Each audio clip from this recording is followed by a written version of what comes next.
இந்த ஹர்த்தாலை நடைமுறைப்படுத்தக்கூடாது, இது சட்டவிரோதமான செயல்பாடு என்றெல்லாம் பொய்யான வதந்திகளை பரப்பிக் கொண்டிருக்கிறார்கள். இதுக்கு பின்னணியிலே யார் இருக்கிறார் என்று பார்த்தால் அரசாங்கம் அச்சம் அடைந்திருக்கின்றது, பயந்து போயிருக்கிறார்கள். இந்த கடையடைப்பு போராட்டம் வெற்றியாக வடகிழக்குடைய மக்களுடைய பூரணமான ஆதரவுடன் முழுமையான ஒரு கடையடைப்பு நடைமுறைக்கு வந்தால் மட்டக்களப்பு மாவட்டத்தில் இருக்கிற மக்கள், குறிப்பாக என்னுடைய மாவட்டம், நாங்கள் தொடர்ச்சியாக அரசாங்கத்துக்கு ஜனாதிபதி தேர்தல், பாராளுமன்ற தேர்தல், அதேபோல் உள்ளாட்சி மன்ற தேர்தலில் நாங்கள் முழுமையான எதிர்ப்பை வெளிக்காட்டியிருக்கிறோம். அதே போலதான் இந்த ஹர்த்தால் போராட்டத்தினூடாகவும் இலங்கையின் முதற்தர சுற்றுலா தலம் ரீச்சாவின் மாபெரும் உணவு திருவிழா செப்டம்பர் மாதம் 5, 6 மற்றும் 7ஆம் தேதிகளில் இன்றைய டிக்கெட்டுகளை பெற்றுக் கொள்ளுங்கள். எதிர்வரும் 18ஆம் தேதி 8ஆம் மாதம் 18ஆம் தேதி வடக்கு கிழக்கு பூராகவும் பூரான ஒரு ஹர்த்தால் நடைமுறைப்படுத்துவதற்கான அழைப்புதல் இலங்கை தமிழரசு கட்சியினால் விடுக்கப்பட்டது. இந்த ஹர்த்தால் போராட்டத்துக்கு பல கட்சிகளுடைய ஆதரவு, அந்த கட்சிகள் கொள்கையின் அடிப்படையிலே சில கட்சிகள் ஆதரவு வழங்கியிருக்கிறார்கள். குறிப்பாக இலங்கை தொழிலாளர் காங்கிரஸ், அதே போல தமிழ் முற்போக்கு கூட்டணியை சேர்ந்த அண்ணன் மனோ கணேசன் அவர்கள், சகோதரர் ஜீவன் தொண்டமான் அவர்கள், அதே போல வடக்கு கிழக்கு மாகாணங்களை பிரதிநிதித்துவப்படுத்தும் ஸ்ரீலங்கா முஸ்லீம் காங்கிரஸ், இன்னும் பல வடக்கு கிழக்கை பிரதிநிதித்துவப்படுத்தும் கட்சிகள் இன்று மாலையிலே தங்களுடைய ஆதரவை அறிவிக்கிறதுக்கு எதிர்பார்த்து கொண்டிருக்கிறார்கள்.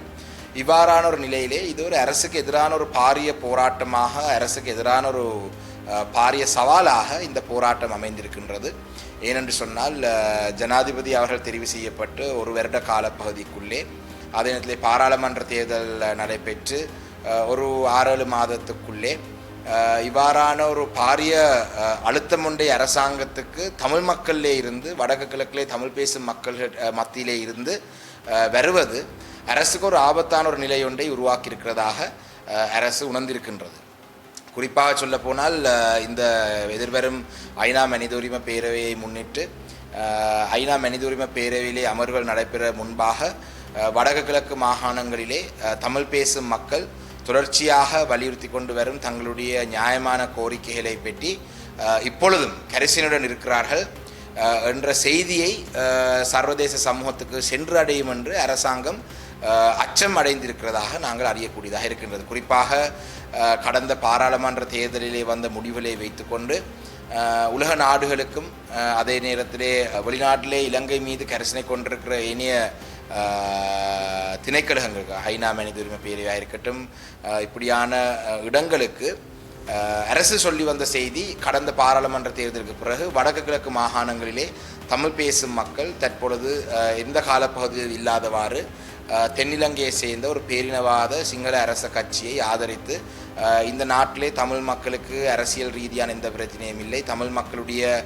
பிரச்சனைகளும் சிங்கள மக்களைப் போல வேலைவாய்ப்பு, வீதி அபிவிருத்தி, போக்குவரத்து மாத்திரம்தான், தமிழ் மக்களுக்கு விசேடமான எந்த கோரிக்கையிலும் இல்லை என்று தாங்கள் சொல்லி வந்த செய்தியை இந்த ஹர்த்தாலின் ஊடாக மீண்டும் ஒரு முறை, உள்ளூராட்சி மன்ற தேர்தலிலே ஒரு மக்கள் ஒரு ஆணையை வழங்கி அதை முறியடித்திருந்தார்கள். இந்த ஹர்த்தால் போராட்டத்தினூடாக மீண்டும் ஒரு முறை இந்த செய்தி மீண்டும் சொல்லப்படும் என்ற அச்சத்தின் காரணத்தினால் அரசாங்கத்தினுடைய சில நடவடிக்கைகள் பற்றி சொல்வதற்காகத்தான் இந்த ஊடக சந்திப்பை நடத்தியிருக்கிறேன். குறிப்பாக ஹர்த்தாலுக்கான அழைப்புதல் விடுவதோ இல்லாட்டி மக்கள் கடையடைப்பு போராட்டம் செய்வதோ எந்த வகையிலையும் சட்டவிரோதமான செயல்பாடு அல்ல.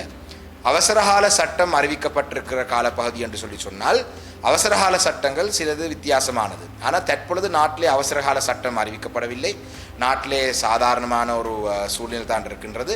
இவ்வாறான ஒரு காலப்பகுதியிலே மக்கள் ஒரு பூர்ணமான ஹர்த்தாலை நடைமுறைப்படுத்துவது, வர்த்தக சங்கங்கள் கடையடைப்பு போராட்டத்துக்கு ஆதரவு வழங்குவது, இவ்வாறான விடயங்கள் சட்டவிரோதமான செயல்பாடு அல்ல என்ற செய்தியை சொல்வதற்காகத்தான் இந்த ஊடக சந்திப்பை நான் நடத்த ஏற்பாடு செய்தேன். என்றால் இன்று காலையிலே இருந்து பல வர்த்தக சங்க தலைவர்களுக்கு பல அழுத்தங்கள் பல தரப்பினால் கொடுக்கப்படுவதாக எங்களுக்கு அறியக்கூடியதாக இருக்கின்றது. அதாவது இந்த ஹர்த்தாலை நடைமுறைப்படுத்தக்கூடாது, இது சட்டவிரோதமான செயல்பாடு என்றெல்லாம் பொய்யான வதந்திகளை பரப்பிக் கொண்டிருக்கிறார்கள்.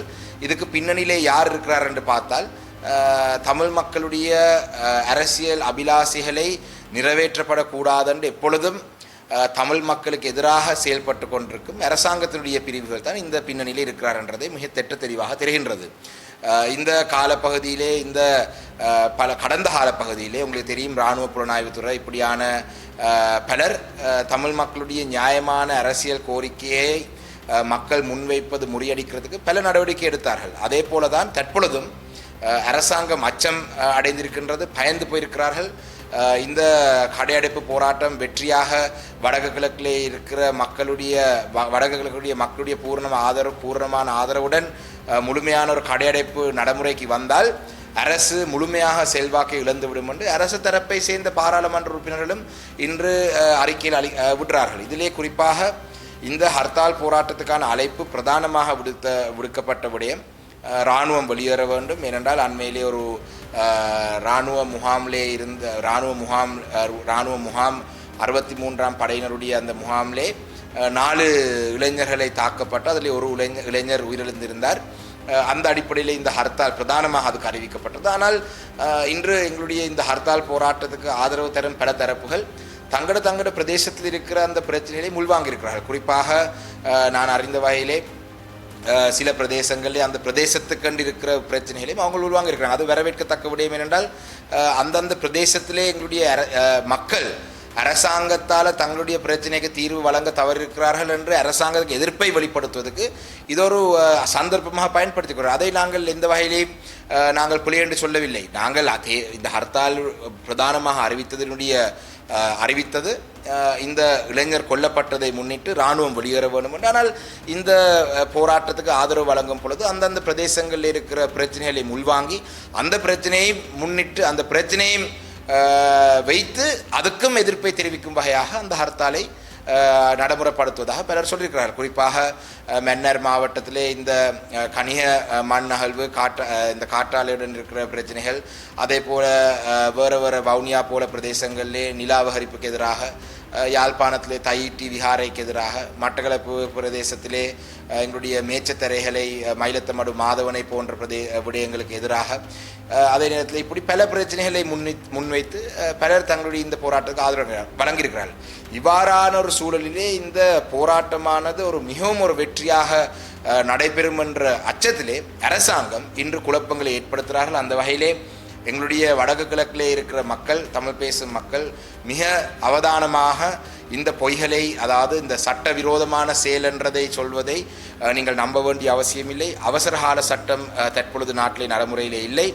அதே போல தான் நாங்களும் எங்களுடைய ஹர்த்தால் அழைப்பின் பொழுது அவசர தேவைகள், அவசரமான விடயங்களுக்கு நாங்கள் எந்த வகையிலையும் தடை இல்லை, அவசரமான அத்தியாவசிய சேவைகளுக்கு நாங்கள் தடை இல்லை என்பதை நாங்கள் அறிவித்திருக்கிறோம். அந்த வகையிலே இந்த போராட்டத்தை எதிர்வரும் 18ஆம் தேதி வடக்கு கிழக்கு பிரதேசத்திலே தமிழ் பேசும் மக்கள் பூர்ணமான ஒரு வெற்றியாக நாங்கள் இதை நடைமுறைப்படுத்த வேண்டும் என்ற அந்த செய்தியை சொல்வதற்காகத்தான் இந்த ஊடக சந்திப்பை நடத்தியது. அதே போல தான் இன்று உங்களுக்கு தெரியும், ஒரு சிலர் திடீரென ஒரு வருடத்துக்கு ஒரு முறை வந்து, இல்லாட்டி 2 வருடத்துக்கு ஒரு முறை வந்து ஒரு அறிக்கை விடுறார்கள் என்று சொன்னால் அவர்களுக்கு யாரோ இந்த ஹர்த்தாலுக்கு எதிராக அறிக்கை விட சொல்லி அவர்களுக்கு சொல்லப்பட்டிருக்கும். அப்படி இல்லாமல் பொதுவாக மக்களுடைய போராட்டங்களுக்கோ இல்லாட்டி மக்கள் நலன் சார்ந்த விடயங்களுக்கோ ஒரு நாளுமே பேசாதவர்கள் இந்த ஹர்த்தாலுக்கு எதிராக சிலர் அறிக்கை விடுறார்கள் என்று சொன்னால் அதனுடைய பின்னணி என்னன்றதை மக்களும் புரிந்து கொள்ள வேண்டும். அதே போல தான் சில பிரதேசங்களிலே வர்த்தக சங்கங்களுக்கு இடையிலே இருக்கிற சில